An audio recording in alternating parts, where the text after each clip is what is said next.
Secret recipe MDH का जीरा SIP जल जीरा मसाला। सिप सिप जीरा सिप MDH का जल जीरा सिप MDH का जल जीरा सिप।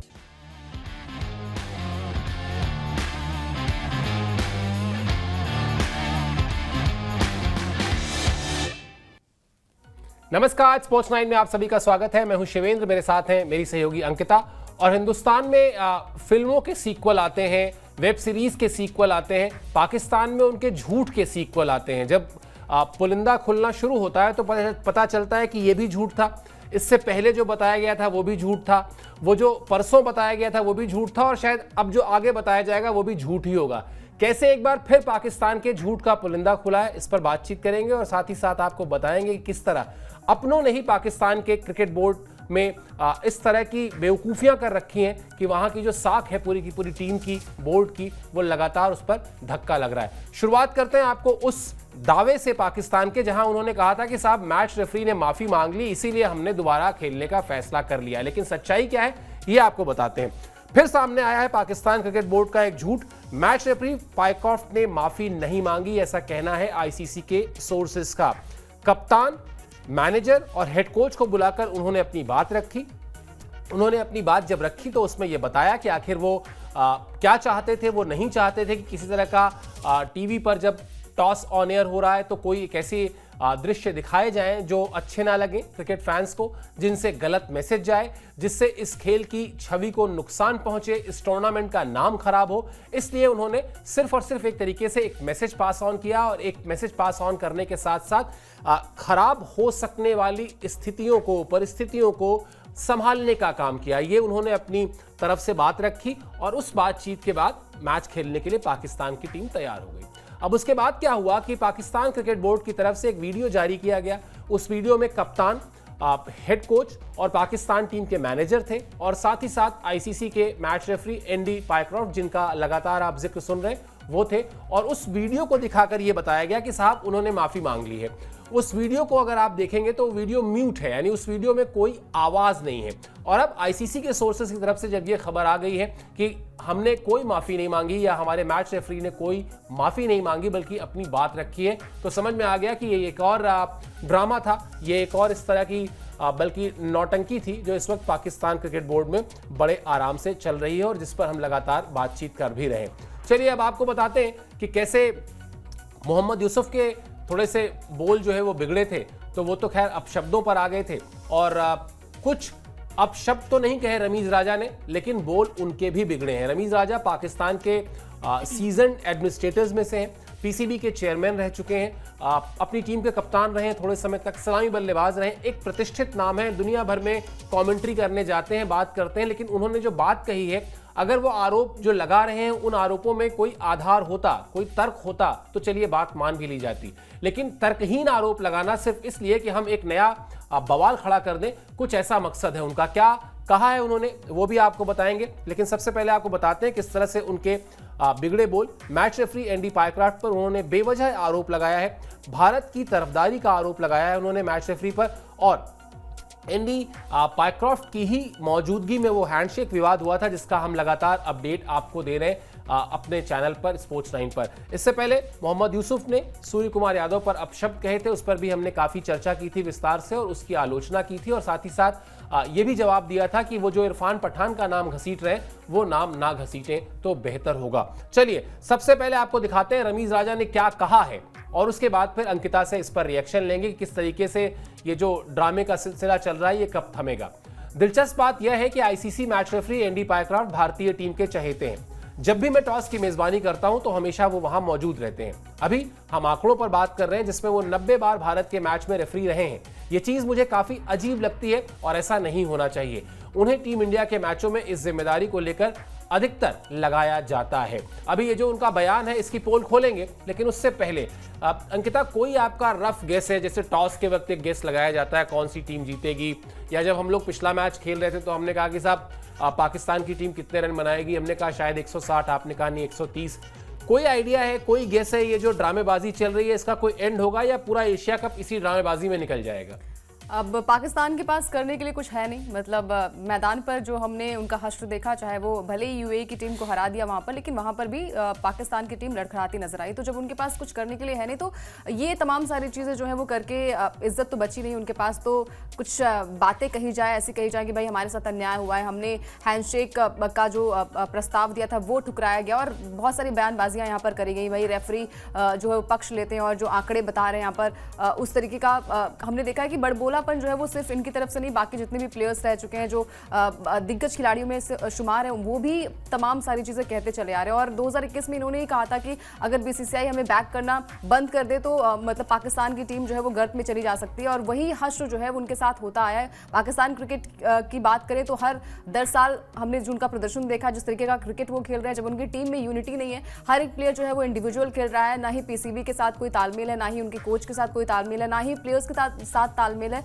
तो इंडिविजुअल हर कोई खेल रहा है। तो आपको पता है जब आप यूनिटी के साथ नहीं जाएंगे, जब आपका कोई गेम नहीं है, जब आपका कोई गेम प्लान ही नहीं है, तो आप यही बयानबाजियां करके जो है वो अपनी इज्जत जो है वो तार तार कर रहे हैं। और वो तमाम सारी चीज़ें जो हैं वो दिख भी रही हैं, जो बड़बोलापन, जो बचकानी हरकतें आप कर रहे हैं, और इसका खामियाजा जो है वो आपको आने वाले वक्त में जो है वो भुगतना पड़ेगा। और ऐसा ना हो कि आने वाले वक्त में पाकिस्तान की टीम के साथ कोई बोर्ड जो है वो खेलना भी ना चाहे, क्योंकि जिस तरीके की आप प्रतिक्रियाएं यहाँ पर दे रहे हैं, जिस तरीके का आप बिहेव कर रहे हैं, सबसे पहली बात है कि आप बिहेव कैसा कर रहे हैं। आप हैंडशेक नो हैंडशेक विवाद को लेकर लगातार जो चर्चाएं चल रही थी, तो बहुत बड़ा मुद्दा था नहीं, इसको ये मुद्दा था ही नहीं, मुद्दा बनाया गया यहाँ पर। और आपको पता है जब छोटी सी चीज़ें आप लगातार बयान के जरिए या फिर अपने बड़बोलेपन की अगर हम बात करें वो करके, और जब आपने वीडियो भी शेयर किया ट्विटर पर तो वहाँ पर म्यूट था, तो मतलब सबसे पहली बात तो आप खुद ही गूंगे, आप कुछ बोल नहीं पा रहे हैं। और ये तमाम सारी चीज़ें जो है वो दर्शाती हैं कि आप में वो बिहेव करने का तरीका भी नहीं है, और आपकी टीम जिस तरीके से प्रदर्शन कर रही है, सबसे पहले अपनी टीम को आप तमाम सारी चीज़ें कहिए, जैसा सूर्य कुमार यादव के ऊपर जो अपशब्द कहे गए थे, तो ये दर्शाता है कि आप में वो अपब्रिंगिंग नहीं करी गई है, आपका जो बिहेव है, आपकी जो क्रिकेट की नॉलेज है वो शून्य यहाँ पर नजर आ रही है। और ये तमाम सारी चीज़ें जो है वो कह के आप आई थिंक बड़े नहीं बन सकते। बिल्कुल अपना ही मजाक उड़ा रही है पाकिस्तान की टीम, उड़वा रही है बल्कि कहना चाहिए, उड़ा रही है की जगह। और यही हो रहा है जो कह रहे थे ना आपकी इज्जत का तार तार होना, ये बिल्कुल वैसा ही चल रहा है। और अभी चूंकि चर्चा हो ही रही है तो वो भी एक बार फिर से बात कर ही लेते हैं। मोहम्मद यूसुफ ने कहा कि आपने इरफान पठान को कुछ नहीं कहा जब इरफान पठान ने शोएब अख्तर को लेकर टिप्पणी की थी। अब इसमें सवाल यह है कि शोएब अख्तर को लेकर जो इरफान पठान ने टिप्पणी की थी, क्या उसका कॉन्टेक्स्ट मोहम्मद यूसुफ भूल गए?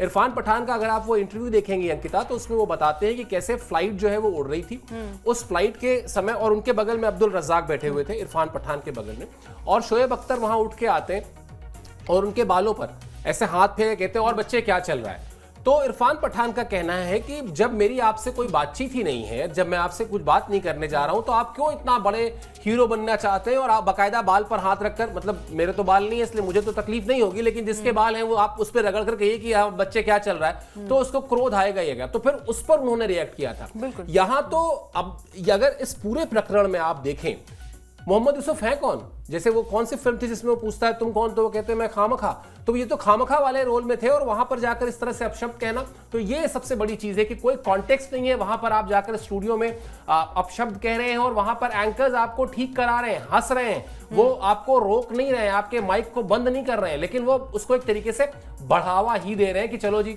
इससे भी थोड़ा सा मसाला हो जाएगा। ये जो आपने कहा ना ब्रिंगिंग, ये उसका फर्क होता है। जब आपको अच्छे संस्कार सिखाए जाएं तो आप कम से कम इस तरह की बेवकूफी नहीं करते हैं। चलिए अभी रमीज राजा का हम बयान आपको दिखा रहे थे, वो बयान जरा फिर से दिखाइए, उस बयान को दिखाइए, फिर हम उसके बयान की भी अभी पोल खोल देते हैं 2 मिनट के भीतर, तो पता चल जाएगा। ये बयान अभी हमने आपको दिखाया जिसमें वो कह रहे हैं दिलचस्प बात यह कि आईसीसी मैच रेफरी एंडी पायक्राफ्ट भारतीय टीम के चहेते हैं। जब भी मैं टॉस की मेजबानी करता हूं तो वो हमेशा वहां मौजूद रहते हैं। अभी हम आंकड़ों पर बात कर लें जिसमें वो 90 बार भारत में मैच के रेफरी रहे हैं। ये चीज मुझे काफी अजीब लगती है और ऐसा नहीं होना चाहिए। उन्हें टीम इंडिया के मैचों में इस जिम्मेदारी निभाने के लिए अधिकतर लगाया जाता है। दिखाइए भाई जरा, इंडिया के मैचेस में लगाया जाता है तो पाकिस्तान के मैचेस में क्या नहीं लगाया जाता है और कितना फर्क है, देख लीजिए, आपके सामने स्क्रीन पर है। ये 124 मैचेस में अंकिता उन्होंने ऑफिशिएट किया है भारत के, और 102 मैचेस में किया है पाकिस्तान के। अब रमीज राजा, जिनका मैंने पहले परिचय दिया कि वहां के छोटे समय के लिए कप्तान रहे हैं, सलामी बल्लेबाज रहे हैं, बड़े कमेंटेटर्स में उनकी गिनती होती है, पाकिस्तान के पढ़े लिखे खिलाड़ियों में गिनती होती है, आप पीसीबी के चेयरमैन रहे हैं। उसके बाद क्या ये आंकड़ा निकालना इतना मुश्किल काम था कि आपने आरोप लगा दिया कि वो बड़े चहेते हैं और दिस हैं और दैट हैं? 124 और 102। बिल्कुल, जब आप कमेंट्री करते हैं तो आपको पता है कि बैकएंड से जिस तरीके से आपके लिए ग्राफिक्स चलाए जाते हैं और जिस तरीके का आंकड़ा आप खुद भी क्रिकेटर रह चुके हैं, तो ये सारी चीज़ें जो है वो दर्शाती हैं कि कुछ भी नहीं बोलना होता है, आपको सोच समझकर जो है वो अपनी बातें रखनी होती है। अगर आपको ऐसा ही बोलना है तो 2021 में आपने ऐसा क्यों कहा था? मतलब उस वक्त तो आप भारत के तोते बन गए थे, आप लगातार प्रशंसा कर रहे थे कि भाई अगर बीसीसीआई जो है वो अपने हाथ खींच ले तो पाकिस्तान का जो क्रिकेट है वो गर्त में जा सकता है और वो कंगाल भी हो सकता है। ये तमाम सारी चीज़ें जो है वो आपको पता है, फिर भी आप लगातार ऐसे बयानबाजी देकर ये दर्शा रहे हैं कि जो थोड़ी बहुत इज्जत आपकी बची है, मतलब जो हम कहते हैं ना कि पढ़े लिखे लोगों में आपकी गिनती जो है वो हो रही है, वो कहीं ना कहीं बाकी देशों की नजरों में आप गिर जाएंगे। तो ये सारी चीजें जो है, क्योंकि आंकड़े जो है वो कभी बनाए नहीं जाते, ऐसा नहीं है कि वो अपने आप चल के आ जाते हैं, उसको जो है वो रिसर्च की जाती है, वो आंकड़े जो है वो बिल्कुल सही होते हैं। तो कम से कम आंकड़े आप जो है वो लेकर आते हैं। और इंग्लैंड के खिलाफ भी यहाँ पर 107 मैच में वो मैच रेफरी रह चुके हैं। तो अगर आप छोटी सी बात को लेकर जो मुद्दा बना रहे हैं, क्योंकि कंटेंट तो आपको मिल नहीं रहा जब तक आप भारतीय टीम की बात नहीं करेंगे, क्योंकि हमने देखा भी है कि जो चाहे वो शोएब अख्तर का यूट्यूब चैनल, हालांकि इंडिया में तो बैन हो चुका है, लेकिन जितने भी चैनल्स पाकिस्तान क्रिकेटर्स के रहे हैं, पूर्व क्रिकेटर्स के रहे हैं, वो सारे कंटेंट जो है वो भारतीय टीम के ऊपर ही बनाते थे, तभी जाकर उनके यूट्यूब की कमाई होती थी। तो अगर आपको इस तरीके से बयानबाजी करनी है तो ठीक है, कर लीजिए, क्योंकि आपके पास तो मतलब कहते हैं ना कि पैसे की इतनी ज़्यादा किल्लत है, तो आप कुछ भी करके कॉन्टेंट चला सकते हैं जो कि भर के व्यूज़ आपके चैनल पर आ सकते हैं। तो ये अगर ये बयानबाजी आप इसलिए कर रहे हैं, और जब आपकी गिनती इतने बड़े प्लेयर्स में होती है, कमेंटेटर्स होती है, और गिनती जब आपके इसलिए होती है क्योंकि आप पूरे, अगर हम वर्ल्ड की बात करें तो वहां पर कमेंटेटर के तौर पर भी आप जाने जाते हैं, तो ये तमाम सारी चीजें दर्शाती हैं कि मतलब कुछ सोच समझ के आपने बोला नहीं है। और मेरे हिसाब से ये लगता है कि करेक्ट जो है वो चीज़ें होनी चाहिए, और बेफालतू फिजूल की बातें अगर आप करेंगे तो फिर आपका इसका खामियाजा जो है वो आने वाले वक्त में आपको, आपकी टीम को और आपके देश को हो सकता है। बिल्कुल, अगर सोच समझकर ही बोला जा रहा होता या बोलने की सोच रही होती तो शायद ये पूरा विवाद ही नहीं होता। क्योंकि अगर आपने देखा हो, हम अपने चैनल पर लगातार आपको अपडेट दे रहे थे डे 1 से कि जब भारतीय टीम, ये मैच होने से पहले की बात है अंकिता, जब भारत पाकिस्तान का मैच हुआ भी नहीं था, उससे पहले जब प्रैक्टिस सेशन के लिए दोनों टीमें पहुंची थी, तब भारतीय खिलाड़ियों ने कोई हाय हेलो नहीं की थी। ये मैसेज अपने आप में बड़ा लाउड एंड क्लियर था कि हमारी सरकार ने एक फैसला किया है कि हम मल्टी नेशन टूर्नामेंट में आपके साथ खेलेंगे, इसलिए हम खेलने आ गए, लेकिन किसी तरह की दोस्ती, किसी तरह का भाईचारा, किसी तरह के मिलाप की जरूरत नहीं है। मैं लगातार ये बात कह रहा हूं कि किसी भी नियम में ये नहीं लिखा हुआ है कि आप खेलने के बाद हाथ मिलाएंगे या नहीं मिलाएंगे, और पहले तो मिलाया भी नहीं जाता था। ये तो पिछले कुछ वर्षों में, जब से आपने क्रिकेट की जो वो जेंटलमैन्स गेम वाली जो छवि है उसको और मजबूत करने के लिए इस तरह की चीजें हुई, वरना ये जो हडल वडल है ये सब पिछले 20-22 साल से हो रहा है। उससे पहले नहीं होता था कि आप मैदान में जाते हैं, पहले हडल करते हैं, वरना कुछ नहीं होता। सौरव गांगुली के जमाने में, अगर मुझे अच्छे से याद है, ये चीजें थोड़ी सी और प्रमोट हुई थी। तो वैसे ही है, और कई बार आपके विरोधी टीम के खिलाड़ी के शू लेसेस खुल जाते हैं, जाके प्लेयर्स बांध देते हैं, लेकिन नियम नहीं है ये। ऐसा थोड़ी ना कि मेरे शू लेसेस खुल गए और मान लेते हैं आप विरोधी टीम के खिलाड़ी, आपने नहीं बांधा तो मैं आपसे नाराज हो जाऊंगा, और कोई तीसरा आदमी जिसका लेना नहीं ना देना दो, मैं खामखा वो गाली भी देने लगेगा कि लीजिए साहब शू लेसेस नहीं बांधे। तो ये सोच समझकर अगर किया गया होता, तो जिस दिन भारतीय खिलाड़ियों ने हाथ नहीं मिलाया, उसके बाद जब टॉस के वक्त उनको कम्युनिकेट कर दिया गया कि हाथ नहीं मिलाना चाहते भारतीय टीम के खिलाड़ी, तो आपको समझ जाना चाहिए था कि यहां मैसेज क्या कह रहा है, आपको उसके हिसाब से चीजें करनी चाहिए थी। लेकिन फिर वही ड्रामेबाजी कि आपने पहले वहां पर मैच में जाकर खत्म होने के बाद आपने बता दिया कि खिलाड़ियों ने बंद कर लिया था अपना दरवाजा, हालांकि उसको लेकर भी बहुत सारे मीम और जोक आ गए कि बड़ी कीमती घड़ियां थी वहां कमरे में, इसलिए बंद कर लिया। एनीवेज, तो सोचने समझने से चीजें दुरुस्त होती हैं, चीजों का समाधान निकलता है, लेकिन पाकिस्तान क्रिकेट बोर्ड में कोई सोचने समझने की जहमत उठाता नहीं है। इसीलिए ये स्थिति आई है कि इस वक्त एशिया कप से ज्यादा चर्चा जो है वो पाकिस्तान टीम की इन बदहाली पर, उनके गलत फैसलों पर, और उनके यहाँ का मीडिया भी इस पे सवाल उठा रहा है। मतलब वहां के भी जो रिस्पॉन्सिबल जर्नलिस्ट हैं वो सवाल उठा रहे हैं कि पाकिस्तान इस पूरे मामले को बेहतर तरीके से हैंडल कर सकता था, जो उसने नहीं किया। अब बढ़ जाते हैं हम अपनी टीम की तरफ, और अपनी टीम का जो मुकाबला है शुक्रवार को वो है ओमान से।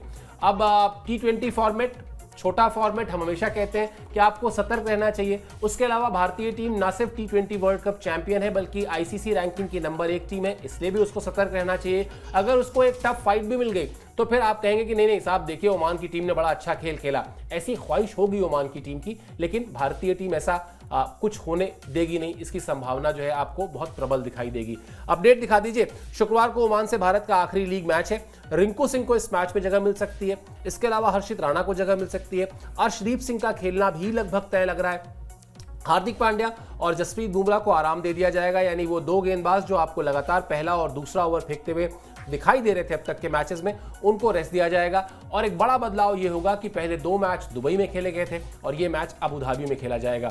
भारतीय टीम मतलब अब ओमान की टीम के साथ पूरे सम्मान के साथ कि वो खेल रहे हैं, एक नई टीम है उस हिसाब से बात करें, लेकिन कागज पर, रिकॉर्ड में, अनुभव में, हर पैमाने पर, हर कसौटी पर फर्क बहुत बड़ा है और वो फर्क मैदान में दिखाई भी देगा, नतीजे में भी दिखाई देगा। बिल्कुल, और भारतीय टीम जिस तरीके का प्रदर्शन कर रही है, जिस तरीके का क्रिकेट खेल रही है, मतलब यूएई के खिलाफ भी इतने कम स्कोर में जो है वो चलता किया था यूएई को, उसके बाद भी जो है जिस तरीके का यहाँ पर परफॉर्मेंस कह लीजिए, बिहेवियर कह लीजिए भारतीय टीम का, भारतीय कप्तान का नजर आए, वो काबिल तारीफ रहा है। और ओमान के साथ जो है वो औपचारिक एक मैच है और ओमान को भी पता है, क्योंकि जब सामने ऐसी टीम है, बड़ी टीम है, तो यहाँ पर चेंजेस भी लाजमी है और चेंजेस होने भी चाहिए। जसप्रीत बुमराह जो कि मतलब सुपर 4 का जब मैच शुरू होगा वहां पर आपको खेलते शायद वहां पर दिखाई दे, शायद कंफर्म ही दिखाई देंगे, हालांकि उससे पहले जो है उनको आराम भी दिया जा सकता है। हार्दिक पांड्या भी जो है उन्हें भी यहाँ पर आराम दिया जा सकता है, तो हर्षित राणा और अर्शदीप जो है एक अच्छा विकल्प हो सकता है। रिंकू सिंह को भी यहाँ पर मौका दिया जा सकता है, क्योंकि अब आपकी टीम जो है वो क्वालिफाई हो चुकी है सुपर 4 के लिए, तो आप थोड़े बहुत चेंजेस यहाँ पर कर सकते हैं, जो कि आपके लिए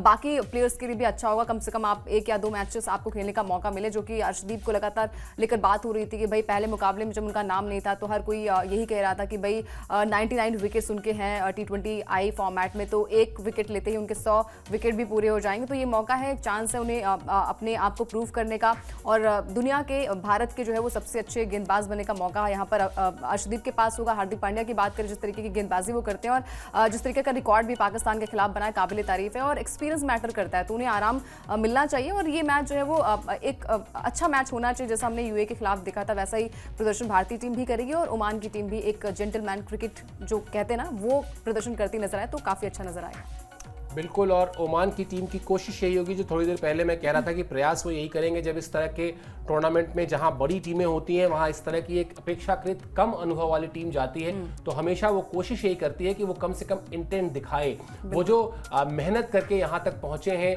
और भाई नेपाल नहीं खेल रही है, नेपाल बेहतर खेल रही थी क्रिकेट फिलहाल में T20 फॉर्मेट में, लेकिन वो क्वालिफाई नहीं कर पाई। तो जो टीम जिसने क्वालिफाई किया है वो हमेशा ये कोशिश करती है कि वो अपनी विरोधी टीम को, फिर चाहे वो जितनी मर्जी बड़ी टीम हो, उसके सामने एक टफ चैलेंज रखे, कुछ एक मैसेज दे। उनके लिए तो बड़ा वो वाला मोमेंट होगा ना कि भाई आप हाँ वाव मोमेंट कि आपके इन खिलाड़ियों के पोस्टर्स उनके घरों में होंगे, इन खिलाड़ियों को बहुत बड़े स्टार की तरह पर देखा जाता होगा, दुनिया के लिए बड़े स्टार हैं भारतीय क्रिकेटर्स, लेकिन बावजूद इसके ये कोशिश होगी और जो पॉसिबल चेंजेस हैं वो हमने आपको बता ही दिए। अबू धाबी की बात हो रही थी अभी, तो अबू धाबी से भारत का जो रिश्ता है, क्रिकेटिंग रिश्ता है, वो भी आपको बता देते हैं। अबू धाबी में भारत ने ज्यादा मैच नहीं खेला है, दिखा दीजिए अपडेट।